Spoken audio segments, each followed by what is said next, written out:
Hey YouTube, it's Aqua, and I'm going to show you how to change your categories, okay? This start menu right here is not the look. I don't know what they're doing.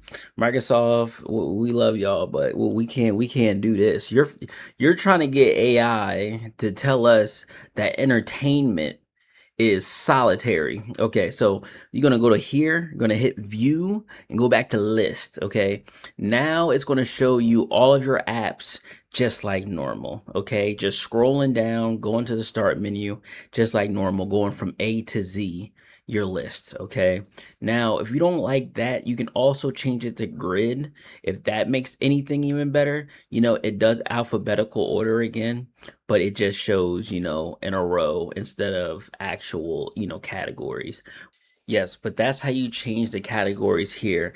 And if you wanted to go to your most used apps to show up here too, you can go to the start settings there and then go to show most used apps. And then it'll show you from your list your most used apps here. So you can just click on these and then you'll be a-okay. All right. So if you have any other questions, let's get it. Let's go. And I'll see y'all in the next video. Peace.